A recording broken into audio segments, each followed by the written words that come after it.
Faces flush, palms sweat, hearts race, butterflies flutter their way through stomachs, all at the mere sight of that one special person. There's nothing in the world quite like that first blush of young love. It's a powerful feeling, the sort of feeling that makes kids write flowery poems and stuff them into lockers, that makes teenagers get a part-time job, all so that they can buy 2 movie tickets and all the concessions their date desires. And on this particular Friday night, one young man is cooking a full dinner for the first time in an attempt to impress his new girlfriend. Well, she's not just his new girlfriend. She's his first girlfriend, the girl he's loved since they were little kids running through sprinklers together. He got up the courage to confess his feelings and ask her out, and much to his delighted surprise, she said yes. His parents are out of town for the weekend, and it's the perfect time to have her over.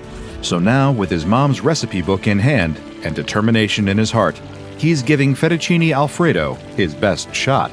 Suddenly, he hears the doorbell ring. She's here. She's early. He throws the cookbook onto the counter and rushes to the door. He opens it and finds his date standing there wearing a new dress. She looks beautiful, and his heart leaps into his throat at the sight. He stammers, barely able to get the words out. Then, the smoke alarm begins to screech from the kitchen. The pasta!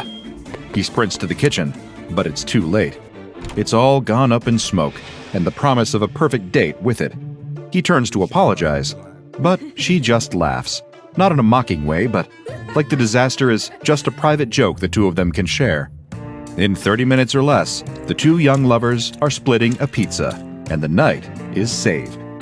The conversation slows to a lull, and they just look at each other. This is the moment, the sort of moment people write songs about. It's now or never. He leans in, she closes her eyes, he closes his. Their lips touch, and he swears that he can see fireworks. Wait, that's not in his imagination. He opens his eyes just in time to see a bright light, the brightest light he's ever seen, flood the room. With it comes a searing pain, ripping through his body, causing him to cry out. Then, when the light fades, and the pain with it, he is sitting there, alone. The girl is gone, and all that remains is the dress she was wearing, crumpled in a heap on the floor. For a moment, the young man just sits there, staring at the place where his first love once sat. Then, the panic hits, overwhelming his senses. He grabs his phone and dials 911. When the operator answers, he struggles to explain exactly what happened. 1 minute, his girlfriend was sitting there. The next, she was just gone. As he sputters and sobs his way through the story, the operator gets the gist of it. There's a girl who's gone missing. An hour later, the police come knocking on his door. He tells them the same story, wiping the tears from his eyes as he recounts the impossible flash of light that stole her away. They take some notes, exchange a few raised eyebrows. They're going to talk to the girl's parents to see if anyone knows what could have happened. As they talk, they take notice of the girl's dress, abandoned on the floor. They ask to take it with them, and then they leave. The next day, the police come back, and instead of bringing any answers, they tell the young man he has a right to remain silent. Anything he says can be used against him in a court of law. As the cops lead him into the police car parked outside, he demands to know what is going on. He's being arrested, one officer explains, on suspicion of homicide. What? They think he killed her? That's impossible. He tries to tell them how he would never hurt her, how he loves her and wants them to find out what happened to her. But they won't listen. They drive him to the station, toss him in a holding cell, and let him use his one phone call to tell his parents what happened. They're going to drive back as fast as they can to call a lawyer to do something. They won't be able to get there until the next day. For now, the young man is on his own. He doesn't know how long he sits there in that empty holding cell, mind reeling. They took his phone when they brought him in, and there's no clock visible from here. The minutes creep by at a snail's pace, while he grieves the life he had only 24 hours ago. It's all gone now. No matter what happens next, it'll never be the same. He is just about to drift off into a dreamless sleep of pure exhaustion when he hears a voice. There are two men standing at the door to his cell, dressed in suits. He doesn't recognize them. They aren't cops. At least, they aren't any of the cops he's seen so far. He asks them what they want with him. They tell him not to worry, that he's being transferred to a new facility. His parents have already been notified, they promise, but something in the young man's gut tells him that they are lying. He shakes his head and refuses to go with them. A transfer in the middle of the night without him even talking to a lawyer? Something is wrong. The men open the door to the cell and step inside, telling him that he doesn't really have a choice in the matter. They received orders from their superiors to come and collect him, and that's exactly what they're going to do. Each man grabs hold of one of the boy's arms as they drag him through the door, leading him down the hall. His heart rate spikes, his stomach turning with pure panic as adrenaline floods his body. He has to get away, has to do something to escape. All of a sudden, that familiar pain tears through him again, and he doubles over in agony. There's a crackling sound, like lightning striking. The bright, searing light fills the hall, and there's a whiff of something like ozone in the air. Then, the mysterious men are gone, without so much as a trace left behind. The young man's eyes dart around the room. There's no one else here, no one to stop him from making a break for it. So he does. He runs through the nearest door, out the exit, and keeps running. He knows he's breaking the law, digging his own grave even deeper. It definitely looks suspicious to run away from the authorities when you're already a murder suspect. But it would be way worse to stay behind and possibly be blamed for even more disappearances that weren't his fault. So, he runs. His desperate escape leads him out into the woods, to an abandoned cabin where he used to play as a child. He can hide out in here, at least for a while. What comes next? He doesn't know yet, and tries to put the thought out of his mind. Focus on making it through the night first, he tells himself, then worry about the future. As his breathing slows, the adrenaline fading from his body, he feels a heaviness overtake him. He's exhausted, more exhausted than he's ever been in his life. He slumps against the wall, then to the ground, letting the fatigue take him. Nothing else to do. Might as well get some sleep. When the young man wakes up, he's in an unfamiliar room. Not the cabin, not the jail cell, and certainly not his bedroom at home. There are fluorescent lights overhead and stark, white walls all around him. He's lying in what appears to be a hospital bed.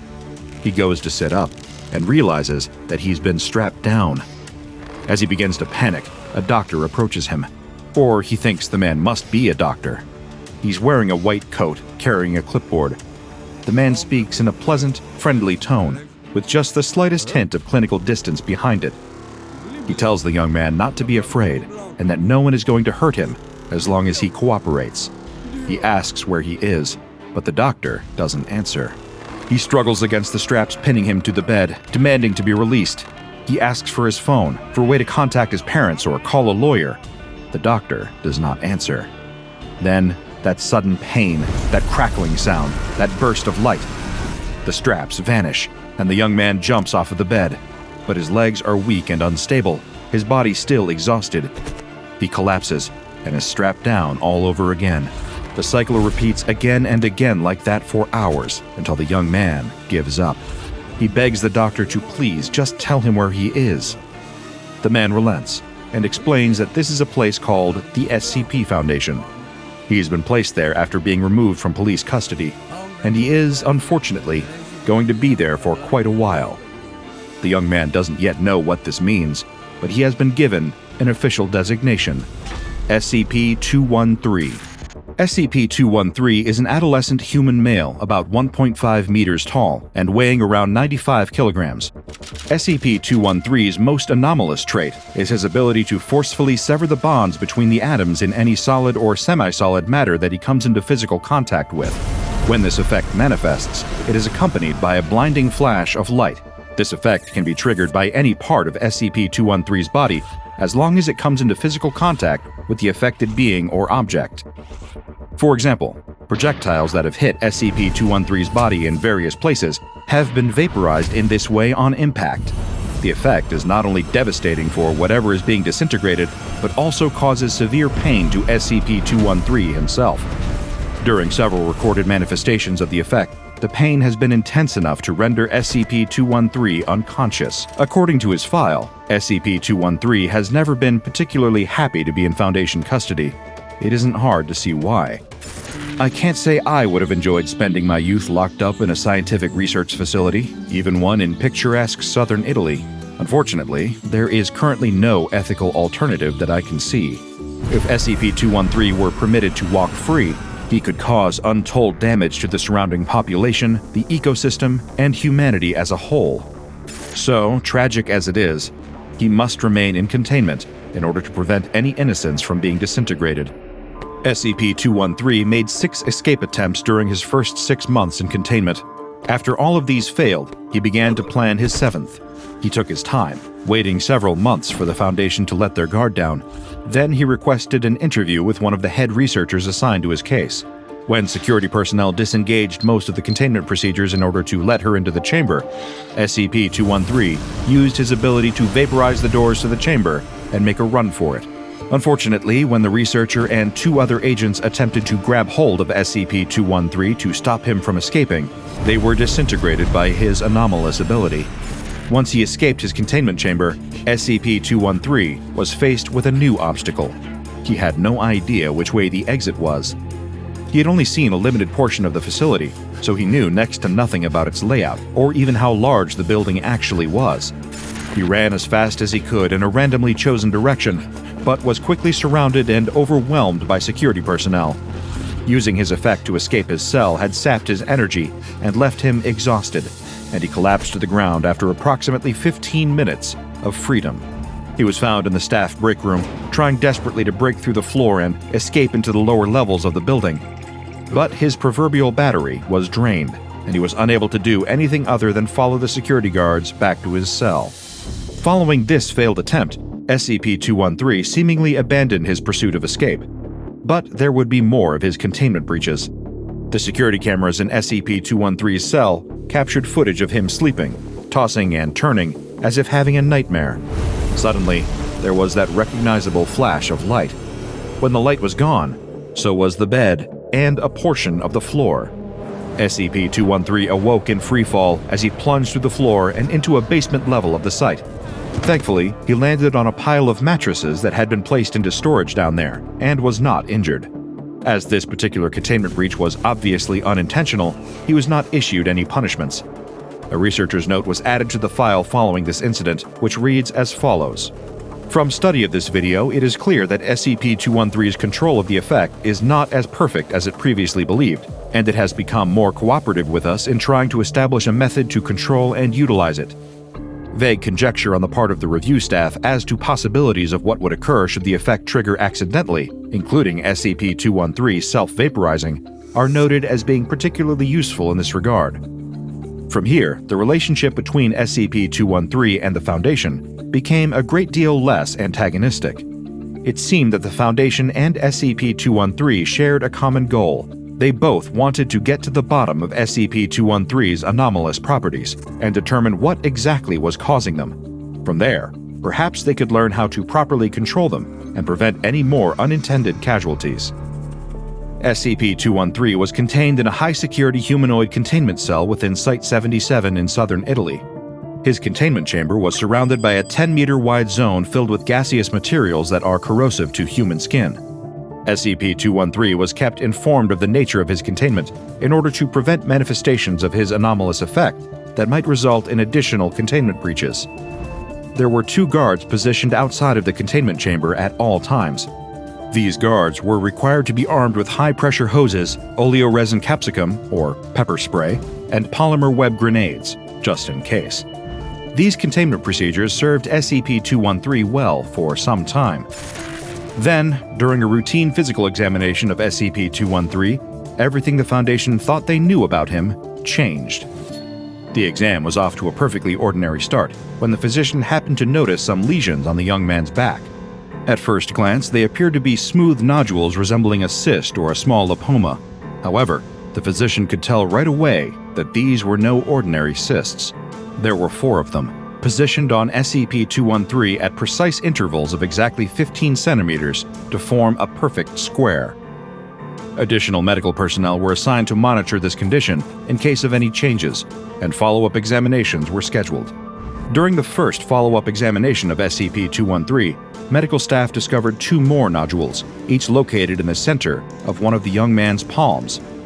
When asked if the nodules were causing any pain or discomfort, SCP-213 shrugged and said that they were a bit irritating but otherwise had not given him any trouble. Next, the medical personnel attempted to prick one of the nodules with a scalpel. The physician held the patient's hand steady, then attempted to excise a sample using the scalpel. However, the scalpel was unable to cut into the flesh. After a few seconds of trying, there was a flash of light and the scalpel was vaporized. SCP-213 was questioned about this, of course, but insisted that he did not do it deliberately. Over the next few days, his energy levels dropped to a notable degree, and he began to complain of extreme pain in his back and stomach. The following week, security guards spotted SCP-213 having a seizure in his containment cell. He was immediately taken to intensive care. When he was examined, medical staff were disturbed to see an additional 10 nodules on his back, placed at exact 5-centimeter intervals. In spite of his complaints of stomach pain and the aforementioned seizure, SCP-213 continued to insist that he felt no pain from the nodules themselves. After the examination concluded and his vitals were found to be normal, he was sent back to his containment cell. Additional medical observers were assigned to monitor his condition alongside the guard staff already placed there. During the next follow-up examination, the medical examiner noted an unsettling change. All of the nodules, every single one, had vanished. In their place, SCP-213 was now covered with tiny incisions, less than 1 millimeter wide, wherever there had once been a nodule. Naturally, the examiner wanted to take a closer look. He started with the incision on SCP-213's left hand, lifting it close to his face to thoroughly inspect it. As he gazed into the medical mystery before him, the tiny little slit in SCP-213's palm opened. Something was gazing back. She gasped and dropped the young man's hand in shock. Further examination confirmed her worst fears. There was an eye behind each of the lesions on the young man's body. Something was living inside of him, and it was watching. He was placed in the medical wing for an extended stay as research staff scrambled to find an explanation. After several weeks, they managed to arrive at a conclusion. SCP-213 was infested with a parasite of unknown origin. Despite attempts by the Foundation to open a line of communication, the parasite inside of SCP-213 did not respond. It is unclear whether this was due to an inability to communicate or an unwillingness to do so. Whatever the case may be, whenever a person is in the vicinity of SCP-213, one of the lesions on his body will open, and one of those little alien eyes will peer out, observing the person until they are no longer in his presence. As you might expect, SCP-213's mental state has severely deteriorated since this revelation about his condition. He panics each time he spots one of the eyes opening, and has submitted multiple requests that the entity in his body be surgically removed. The requests have been denied, pending further research. An additional researcher's note was added to the file for SCP-213 following this development. It reads, "The organism inhabiting SCP-213 fails to show up on any medical scan we have at our disposal. The new hypothesis is that this effect actually serves to provide sustenance and self-defense, with repeated tests to determine the nature of the anomaly has led to increased growth. SCP-213 has been placed in a chemically induced coma until further research can be conducted regarding the nature of this parasite. Containment procedures slated for major revision." I feel a great deal of sympathy for SCP-213. The poor fellow has not had the best lot in life, has he? He accidentally vaporized his first love, was taken into custody by a mysterious secret organization, and now has been placed into a coma for the foreseeable future. All because of something he never chose, something he never had control over. Some entity with atom-splitting levels of power needed to hitch a ride and chose his body as the vehicle of choice. Where did it come from? What does it want? Will a normal life ever be possible for SCP-213? Right now, only the parasite knows. And it doesn't seem to feel like talking. Check out the DrBob Patreon and become a junior researcher today. Now go and watch another entry from the files of DrBob, like SCP-6854, where the cog cows roam.